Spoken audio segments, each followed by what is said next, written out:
Bueno, continuando nuestro club de lectura, estamos con la obra de Paul Johnson, Tiempos Modernos. Y vamos a iniciar lo que es el capítulo 2, que se llama Las primeras utopías despóticas. Las primeras utopías despóticas. Lenin salió de Zúrich para regresar a Rusia el 8 de abril de 1917. Algunos de sus camaradas en el exilio lo acompañaron a la estación, discutiendo con él.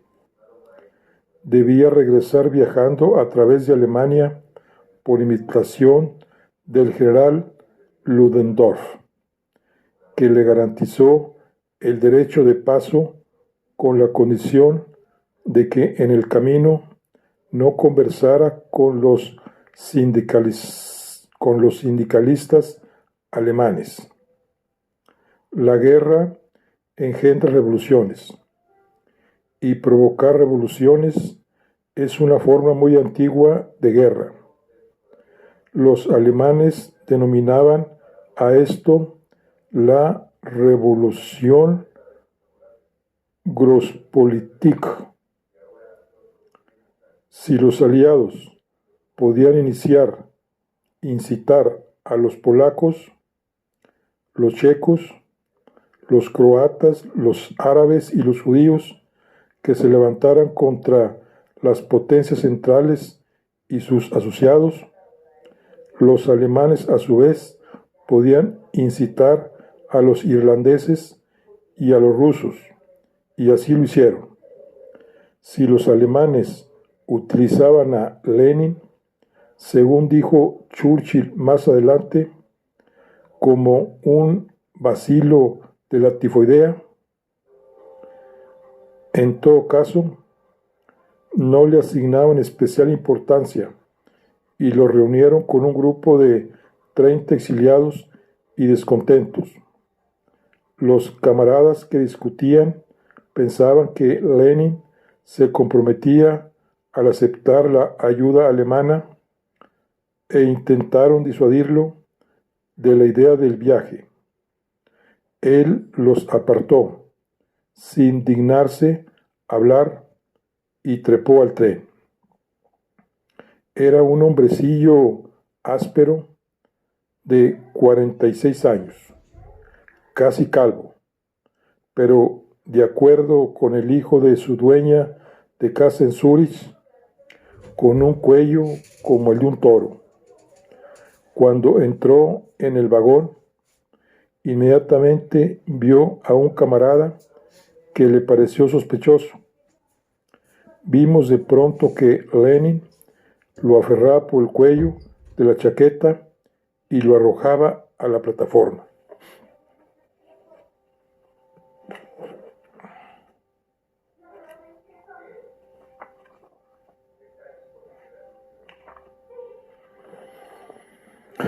En Estocolmo, el camarada Karl Radek le compró un par de zapatos, pero Lenin rechazó otras prendas y observó agriamente: no viajo a Rusia para abrir una sastrería. Cuando llegó a Belostrov, en suelo ruso, en las primeras horas del 16 de abril, fue recibido por su hermana María y por Kamenei y Stalin, que habían estado a cargo del periódico bolchevique Pravda. Se desentendió totalmente de su hermana y de Stalin, a quien no conocía, y no saludó a su antiguo camarada Kamenev, a quien no veía desde hacía 5 años. En cambio, le gritó: ¿qué estuvieron escribiendo ustedes en Pravda? Vimos algunos de los artículos y los criticamos de punta a punta. Más avanzada la noche, llegó a la estación de Finlandia, en Petrogrado. Le ofrecieron un ramo de rosas y lo llevaron a la sala de espera del zar. Ahí inició el primero de una serie de discursos, uno de ellos pronunciado con las rosas todavía en la mano, desde el techo de su carro blindado. El último se prolongó 2 horas y agitó y aterrorizó a su público. Rompió el alba cuando concluyó. Fue a acostarse, contó su esposa Krupskaya, casi sin decir una palabra. La sombría falta de humanidad que mostró Lenin cuando regresó a Rusia para realizar su tarea revolucionaria era característica de este hombre unilateral.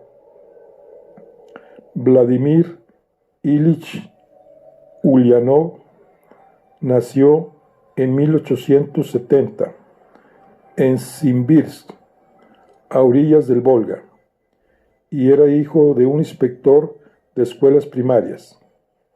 Cuando Lenin tenía 16 años, ahorcaron a su hermano mayor, Alexander, por conspirar contra la vida del zar, con una bomba que él mismo había preparado. La reacción que se le atribuye frente a la muerte de su hermano: jamás llegaremos a nuestra meta por ese camino. Probablemente es apócrifa, pues en realidad Lenin no se convirtió en marxista, una postura que implicaba desautorizar al terrorismo, hasta más tarde, después de ser expulsado de la Universidad de Kazán por sus actividades revolucionarias. Su hermana Ana afirmó que la ejecución de su hermano lo endureció. Ciertamente ahora y hasta el fin de su vida la política lo obsesionó y su enfoque fue siempre más cerebral que emotivo. Los contemporáneos aluden a su falta de sociabilidad, su reserva excesiva y sus modales distantes.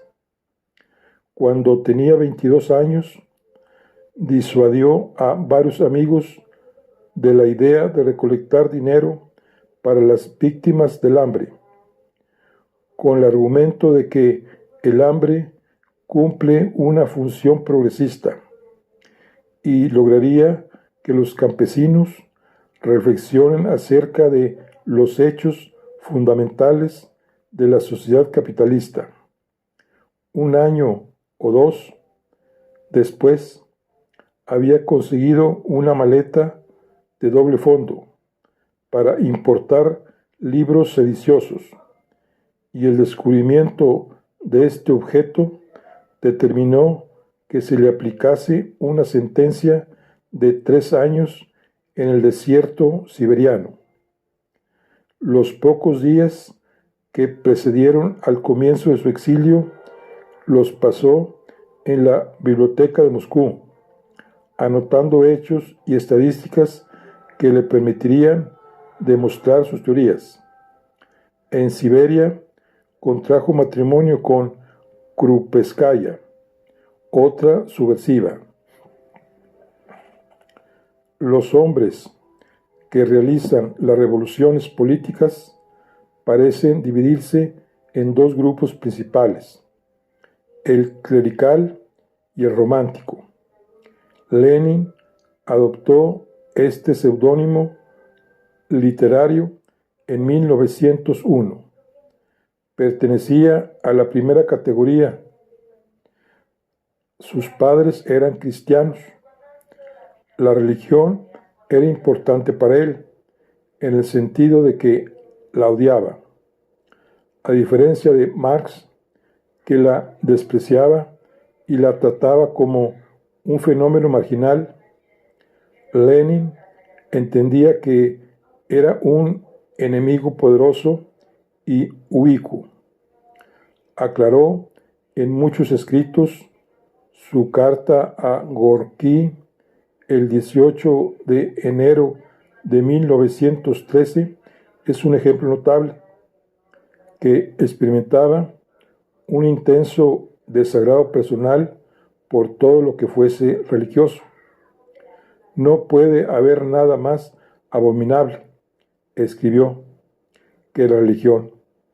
Desde el principio, el Estado creado por él organizó y mantiene hasta hoy una enorme máquina de propaganda académica dirigida contra la religión. No era solo anticlerical como Stalin, que experimentaba antipatía hacia los sacerdotes porque eran individuos corruptos. Por el contrario, Lenin no manifiesta verdaderos sentimientos con respecto a los clérigos corruptos, porque a estos resultaba fácil derrotarlos. Los hombres a quienes temía y odiaba realmente y a los que después persiguió eran los santos. Cuanto más pura la religión, más peligrosa era. Afirmaba que un clérigo abnegado tiene una influencia mucho mayor que uno egoísta e inmoral. Era necesario reprimir no a los clérigos comprometidos con la defensa de la explotación, sino sobre todo a los que expresaban su solidaridad con el proletariado y los campesinos. Era como si identificara en el verdadero hombre de Dios un celo y un espíritu idénticos a los que lo animaban y deseara expropiar y utilizar esas cualidades en beneficio de su propia causa. No hay hombre que personifique mejor que Lenin la sustitución del impulso religioso por la voluntad de poder. En una etapa anterior, sin duda, habría sido un líder religioso. Con su apasionada inclinación a la fuerza, podría haber actuado en las legiones de Mahoma. Incluso quizá está más cerca de Juan Calvino, con su confianza en la estructura de la organización, su capacidad para crearla y después dominarla totalmente, su puritanismo, su apasionada convicción de la propia virtud y sobre todo su intolerancia. Krupskaya atestigua su ascetismo y nos dice que renunció a todas las cosas que le interesaban: el patinaje, la lectura de latín, el ajedrez, incluso la música, para concentrarse exclusivamente en el trabajo político. Un camarada comentó: entre nosotros es el único que vive la revolución las 24 horas del día. Lenin le dijo a Gorky que se negaba a escuchar música con frecuencia porque la música nos induce a decir cosas estúpidas y agradables y a acariciar la cabeza de la gente, que puede crear tanta belleza al mismo tiempo que vive en este perverso infierno. Pero uno no debe acariciar la cabeza de nadie, porque puede terminar con la mano mordida. Tenemos que suponer que lo que impulsó a Lenin a hacer lo que hizo fue un ardiente humanitarismo, afín al amor de los santos por Dios, pues no padecía ninguno de los defectos usuales de los ambiciosos políticos. No tenía vanidad ni conciencia de su importancia, ni complacencia evidente en el ejercicio de la autoridad. Pero su humanitarismo era una pasión muy abstracta. Abarcaba la humanidad en general, pero según parece, sentía escaso amor o siquiera interés por la humanidad en particular. Veía a las personas con quienes trataba, sus camaradas, no como individuos, sino como receptáculos de sus ideas. Los juzgaba sobre todo en esa base y no sobre cualquier otra. Por lo tanto, no aplicaba una jerarquía basada en los sentimientos de amistad. De hecho, carecía de amistades y solo tenía alianzas ideológicas. Juzgaba a los hombres no por sus cualidades morales, sino por sus opiniones, o más bien por el grado en que ellos aceptaban las suyas. No guardaba rencor. Un hombre como Trotsky, con quien polemizó agriamente durante los años que precedieron a la Gran Guerra y con quien cambió los más bajos insultos, fue bien recibido con amable cordialidad. Tan pronto aceptó el punto de vista de Lenin. Asimismo, ningún colega, por cerca que fuese, podía afirmar que tenía un lugar especial, por mínimo que fuese, en el corazón de Lenin. Fue el primer ejemplar de una nueva especie, el organizador profesional de la política totalitaria. A partir de la temprana adolescencia, al parecer, nunca concibió la posibilidad de que cualquier otro tipo de actividad humana valiese la pena. Como un anacoreta, volvió la espalda al mundo común. Rechazó con desdén la sugerencia de su madre de que se consagrase a la agricultura. Durante unas pocas semanas se desempeñó como abogado y odió la experiencia. Después, jamás tuvo otro tipo de empleo o profesión, pues su periodismo fue puramente una función de su vida política. Y su política era hierática, no demótica. Lenin estaba rodeado de publicaciones oficiales y de trabajos de historia y economía. No hacía esfuerzos para informarse directamente de las opiniones y las condiciones de las masas. La idea de extraer muestras de opinión de un electorado consultando casa por casa le parecía un anatema anticientífico. Nunca visitaba una fábrica o ponía el pie en una granja.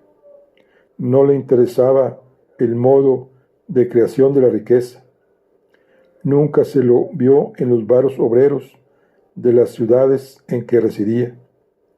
Pasó la vida entera en el ambiente de los miembros de su propia subclase, la intelectualidad burguesa, a la que veía como un sacerdocio peculiarmente privilegiado, dotado de una gnosis especial y elegido por la historia para representar un papel decisivo. El socialismo, escribió citando a Karl Kautsky, era el producto de un conocimiento científico profundo. El vehículo de esta ciencia no es el proletariado, sino la intelectualidad burguesa. El socialismo contemporáneo nació en las cabezas de miembros individuales de esta clase. Miembros individuales o un miembro individual.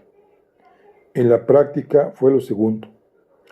Durante los 20 años que precedieron a su revolución, Lenin creó su propia facción dentro de los socialdemócratas, es decir, los bolcheviques. La separó de los mencheviques, o minoría, y entonces se convirtió en amo absoluto de ella. Este proceso, la voluntad de poder en acción, ha sido bien documentado por sus camaradas de espíritu más crítico. Plejánov, el auténtico creador del marxismo ruso, a través de cuya organización Iskra Lenin se destacó por primera vez, lo acusó de promover un espíritu sectario de exclusivismo. Estaba confundiendo la dictadura del proletariado con la dictadura sobre el proletariado y estaba tratando de crear un bonapartismo o quizá una monarquía absoluta de antiguo cuño prerevolucionario. Vera Zasulich manifestó que poco después que Lenin se incorporó a Iskra, esta dejó de ser una familia de miembros unidos por lazos amistosos para convertirse en una dictadura personal. Escribió que la idea de Lenin acerca del partido era la idea de Luis XIV acerca del Estado, Moy. Ese mismo año, es decir, en 1904, Trotsky afirmó que Lenin era un Robespierre y un dictador terrorista que trataba de convertir la dirección del partido en un comité de seguridad pública. Los métodos de Lenin, escribió Trotsky en su folleto Nuestras tareas políticas, eran una mala caricatura de la trágica intransigencia del jacobinismo. La organización del partido reemplaza al partido. El comité central reemplaza a la organización. Y finalmente, el dictador reemplaza al comité central. 6 años después, en 1910, Madame Krinchikanovsky escribió: aquí tenemos a un hombre contra todo el partido, está arruinándolo. En 1914, Charles Rappaport, si bien elogió a Lenin como un organizador incomparable, agregó: pero cree que es el único socialista. Declara la guerra a todos los que discrepan con él, en lugar de combatir sus métodos sociales, es decir, mediante argumentos, a sus antagonistas en el Partido Socialdemócrata. Lenin utiliza solo métodos quirúrgicos, los que provocan derramamiento de sangre. Un partido no puede existir bajo el régimen de este zar socialdemócrata que se cree un supermarxista, pero que en realidad es nada más que un aventurero de alta jerarquía. Su veredicto es: la victoria de Lenin sería la más grave amenaza a la revolución. Él la asfixiará. 2 años después, en víspera de la revolución, Vyacheslav Menshiniski afirmó de Lenin que era un jesuita político, este hijo ilegítimo del absolutismo ruso, el sucesor natural del trono ruso.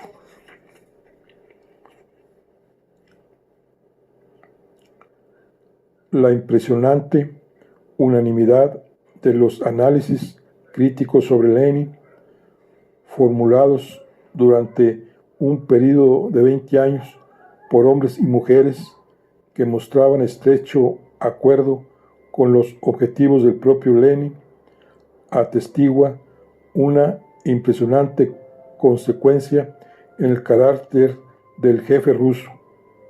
No hizo caso de los ataques, lo que al parecer nunca lo hicieron a detenerse o reconsiderar su posición, ni siquiera durante un segundo.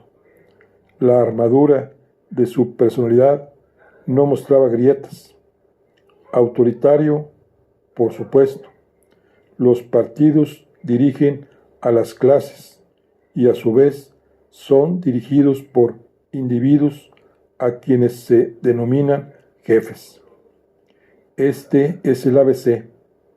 A veces un dictador realiza la voluntad de una clase. Lo que importaba era que el individuo ungido, el hombre elegido por la historia para poseer la gnosis del momento designado, comprendiese y fuese capaz de interpretar los textos sagrados. Lenin siempre insistía en que el marxismo era idéntico a la verdad objetiva. De la filosofía del marxismo, escribió, fundida como una pieza de acero, es imposible retirar una sola premisa básica, una sola parte esencial, sin desviarse de la verdad objetiva. Dijo a Valentinov, el marxismo ortodoxo no requiere ningún tipo de modificación, ya sea en el campo de la filosofía, en su teoría de la economía política o en su teoría del desarrollo histórico.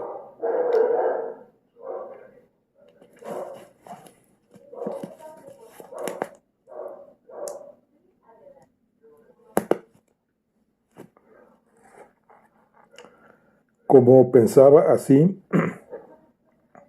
y quería ser el intérprete designado, más o menos del mismo modo en que Calvino interpretaba la escritura en sus instituciones. Lenin se inclinaba a considerar la herejía con una ferocidad aún mayor que la que demostraba hacia el infiel. De ahí la sorprendente virulencia de los agravios que arrojaba constantemente a la cara de sus antagonistas en el partido, atribuyéndoles los más bajos motivos posibles y tratando de destruirlos como seres morales, incluso cuando estaba en juego solamente puntos doctrinarios de carácter secundario. El tipo de lenguaje usado por Lenin, con sus metáforas de la jungla y la granja, y su negativa brutal a realizar el más mínimo esfuerzo de comprensión humana, recuerda el odium theologicum que envenenó las disputas cristianas acerca de la Trinidad durante los siglos VI y VII, o de la Eucaristía durante el siglo XVI. Por supuesto, cuando el odio verbal llegaba al punto culminante, era probable que más tarde o más temprano se vertiese sangre, como observó tristemente Erasmo al referirse a los luteranos y a los papistas. La prolongada guerra de las palabras y los escritos acabará en golpes, como en efecto sucedió durante un siglo entero. Lenin no se sentía en absoluto desalentado por esta perspectiva, del mismo modo que los teólogos, cuando disputaban, creían que estaban tratando asuntos que, por triviales que pudieran parecer a los no iniciados, de hecho determinarían si innumerables millones de almas se quemarían o no en el infierno por toda la eternidad. Así, Lenin sabía que la gran división de aguas de la civilización estaba cerca, que en esta coyuntura el destino futuro de la humanidad sería decidido por la historia y que él mismo representaría el papel de profeta. La cosa bien merecía un poco de sangre, es más, mucha sangre.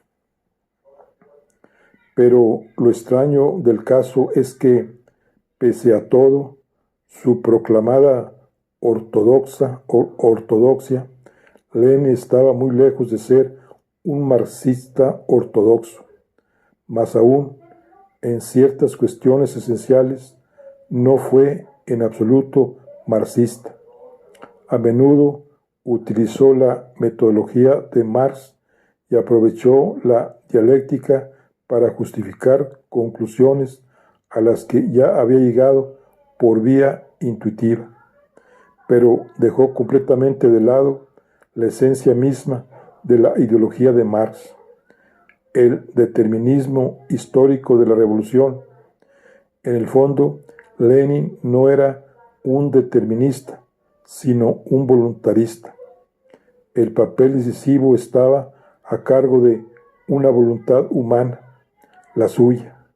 Ciertamente, por tratarse de un hombre que afirmaba un conocimiento científico especial del desempeño de las leyes de la historia, parece que en forma invariable se vio sorprendido por el sesgo concreto de los hechos. El estallido en Rusia de la abortada revolución de 1905 lo asombró.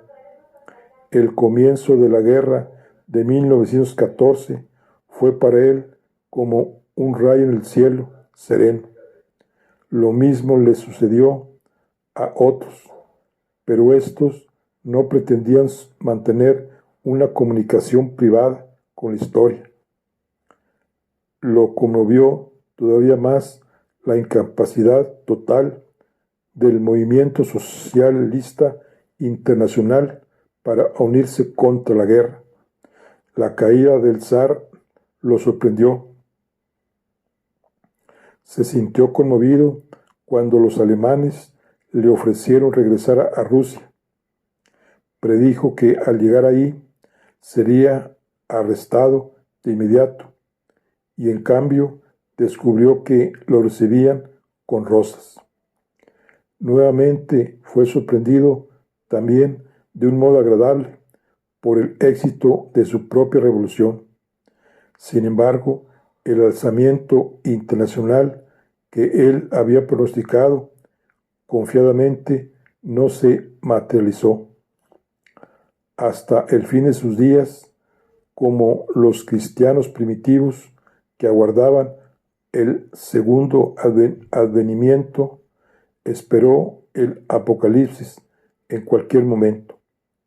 Lo que convirtió a Lenin en un gran actor en la escena de la historia no fue su comprensión de los procesos históricos, sino la rapidez y la energía con que aprovechó las oportunidades imprevistas que ello ofrecía.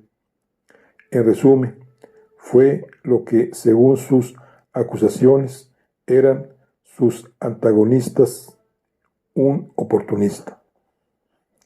Fue también un revolucionario de la cabeza a los pies y de un tipo muy anticuado.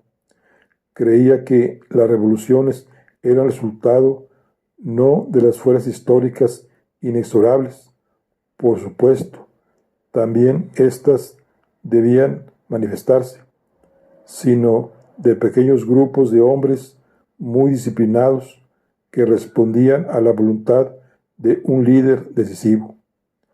En ese sentido, tenía mucho más en común con la tradición revolucionaria de los jacobinos franceses de 1789 a 1795, incluso con sus manifestaciones más recientes, por ejemplo, Georges Sorel, que con los marxistas instintivos,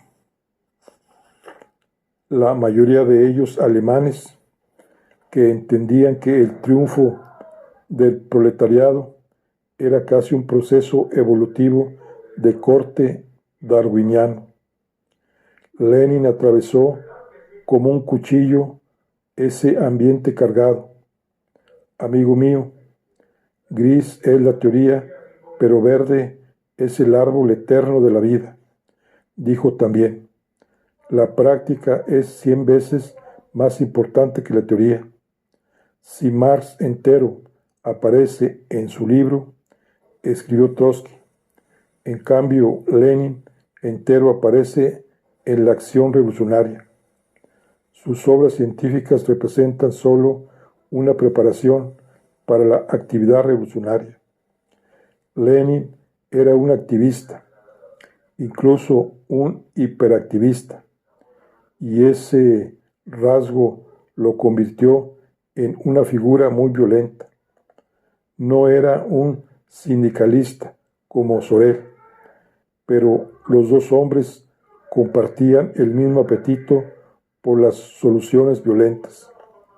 Como lo reconoció más tarde Sorel, cuando definió la violencia revolucionaria como una doctrina intelectual, la voluntad de mentes poderosas que saben a dónde van, la implacable decisión de alcanzar las metas finales del marxismo mediante el sindicalismo. Lenin nos ha suministrado un ejemplo notable de esa violencia psicológica. Está obsesionado por la fuerza, casi hasta el extremo de regodearse con su aroma. Las revoluciones son los días de fiesta de la clase oprimida, una clase oprimida que no se esfuerza por adquirir el conocimiento de las armas, por ejercitarse en el uso de las armas, por poseerlas.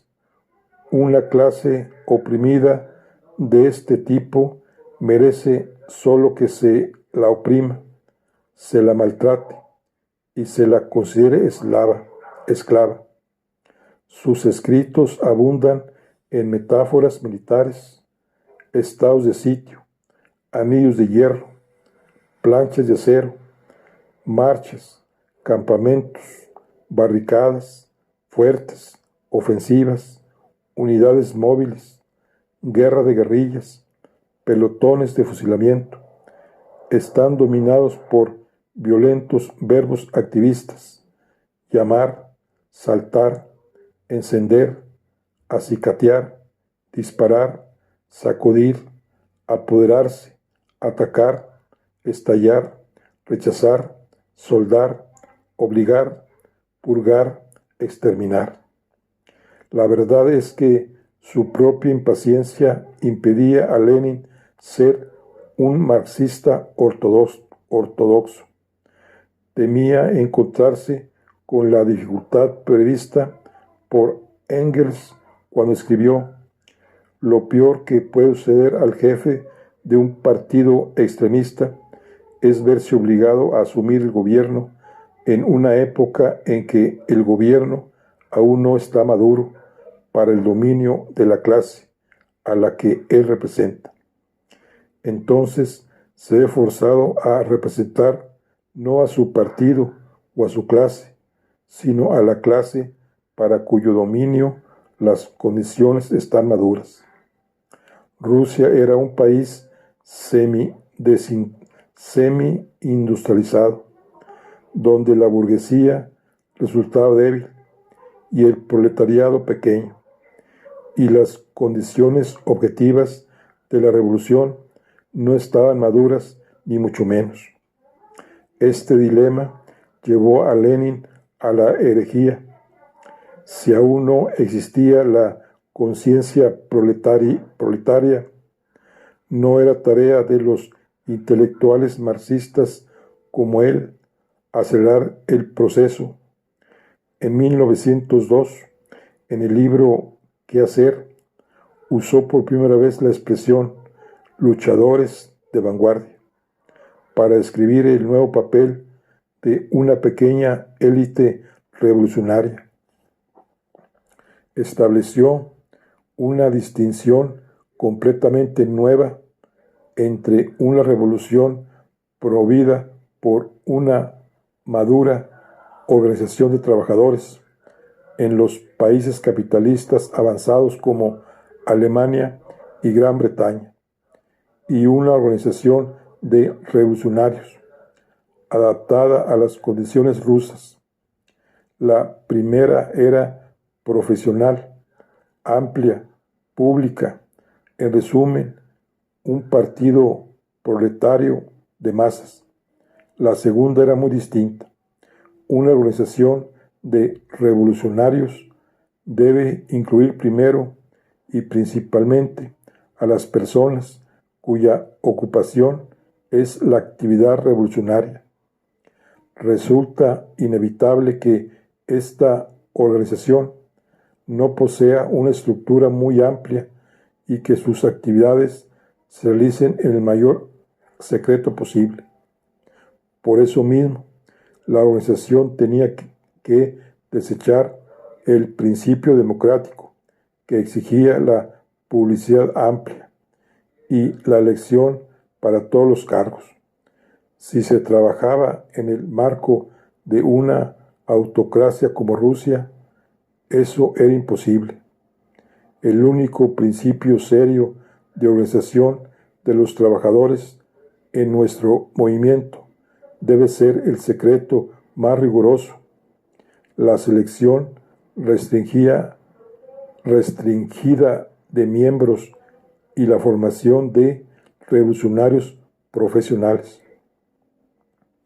Una vez presentes estas cualidades, se garantiza algo más que la democracia, la total confianza de camaradas entre los revolucionarios. Pero el mismo pasaje señala sombríamente que los revolucionarios saben por experiencia que para desembarazarse de un miembro o indigno, una organización de auténticos revolucionarios no retrocede ante nada. Si en caso de necesidad los camaradas deben asesinarse unos a otros, un aspecto que Dostoyevski ya había señalado en Los endemoniados, no podía afirmarse que esta confianza entre camaradas era una fantasía. Más aún, ¿qué concepto no se vio desmentido por el destino de la organización tan pronto como Lenin se incorporó a ella y aún más cuando asumió su dirección? Rosa Luxemburgo, la más talentosa y también la marxista alemana más ortodoxa, advirtió el carácter herético de la postura de Lenin, un problema tan grave que podía destruir el propósito o el idealismo del marxismo. Lo atribuyó a los defectos de carácter de Lenin, tanto en lo personal como en lo nacional. El ego, aplastado y pulverizado por el absolutismo ruso, escribió Luxemburgo, reapareció en la forma del ego del revolucionario ruso, que se pone de cabeza y se autoproclama el poderoso realizador de la historia. Rosa Luxemburgo señaló que, de hecho, Lenin estaba reclamando poderes absolutos para la dirección del partido y que esto acentuaría del modo más peligroso el conservadurismo, que es naturalmente un rasgo intrínseco de todos los organismos de este tipo. Una vez otorgados, nunca sería posible rescatar tales poderes.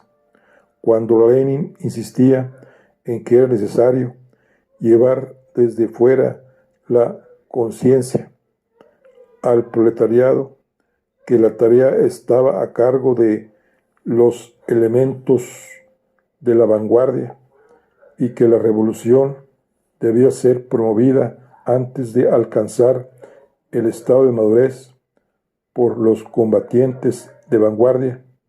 De hecho, estaba contradiciendo toda la base científica de la teoría marxista.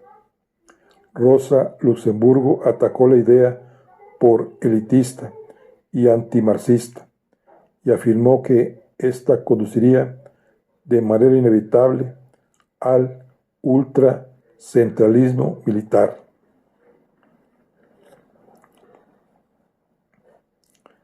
El leninismo no solo era una herejía, era precisamente la misma herejía que creó el fascismo.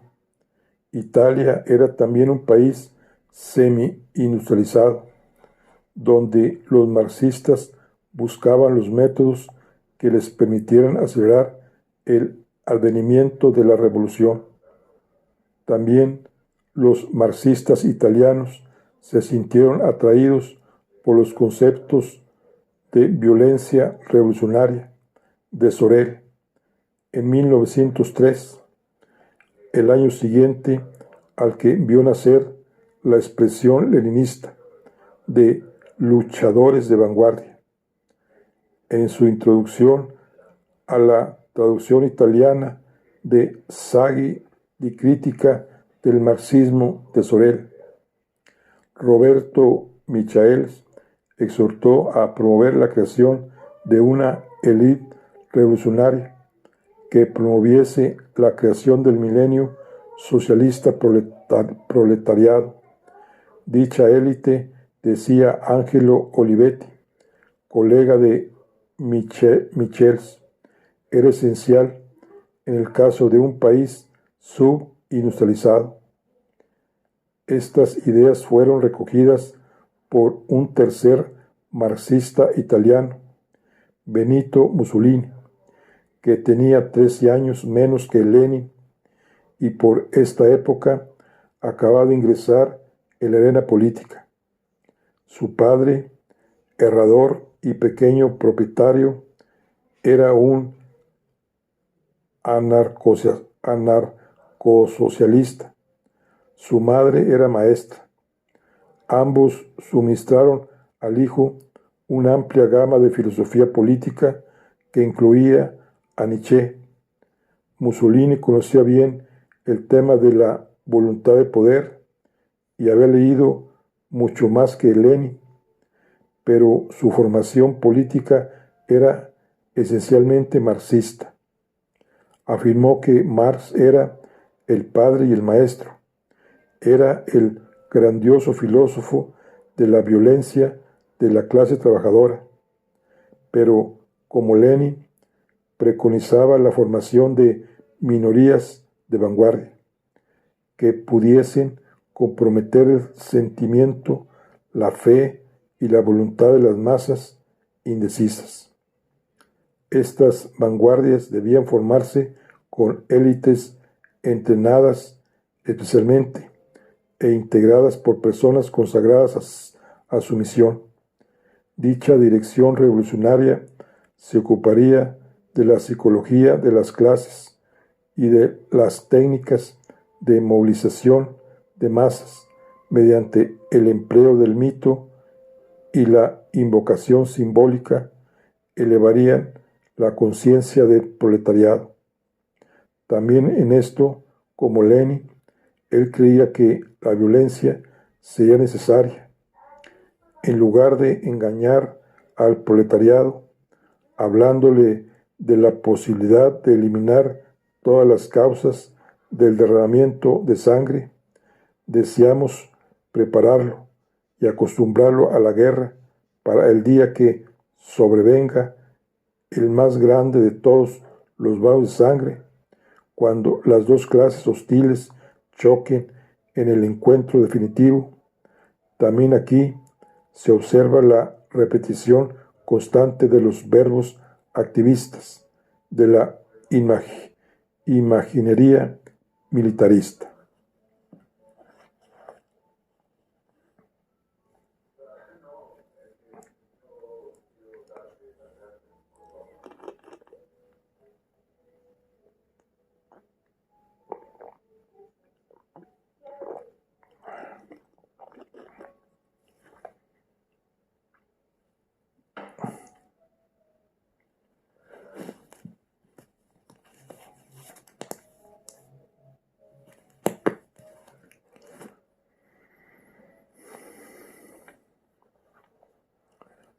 Durante los años que precedieron a 1914, desde su impotente exilio en Suiza, Lenin observó con aprobación y cierta envidia los progresos de Mussolini.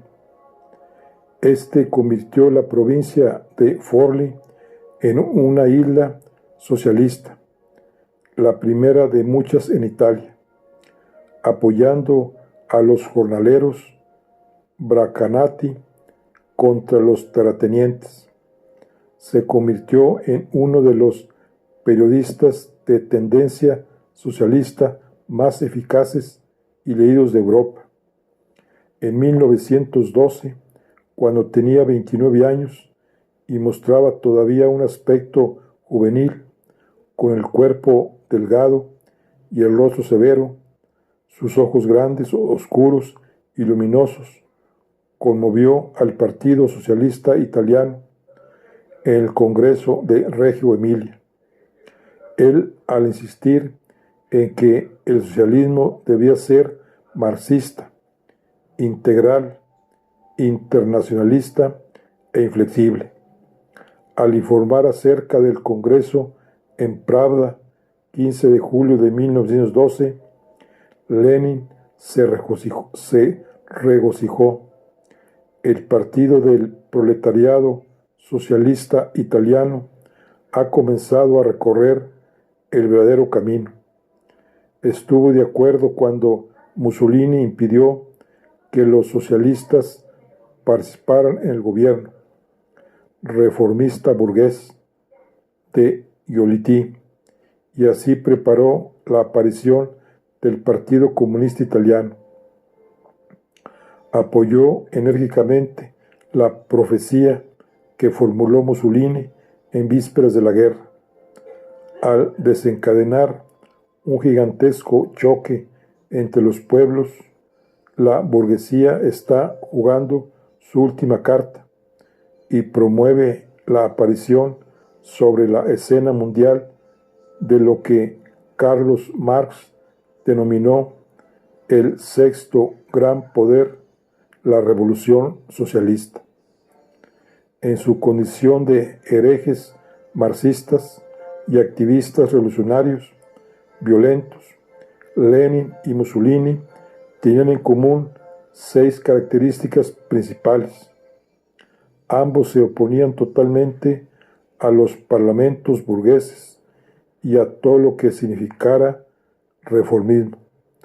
Para ambos el partido era un organismo muy centralizado, rigurosamente jerárquico y ferozmente disciplinado, destinado a promover los objetivos sociales. Ambos deseaban un liderazgo de revolucionarios profesionales. Ninguno de los dos tenía confianza en la capacidad del proletariado para organizarse por sí mismos. Ambos creían que la conciencia revolucionaria podía ser insuflada desde afuera en las masas por la acción de una élite revolucionaria autodesignada. Por último, los dos creían que en la lucha inminente entre las clases, la violencia organizada sería el árbitro definitivo. Bueno, pues aquí concluimos la charla del día de hoy. Aquí en este capítulo 2 aparece Lenin y aparece Mussolini. Y se va ya formando ya lo que es la historia del siglo XX. Con estos dos personajes. Bueno, nos vemos en la siguiente. Hasta luego.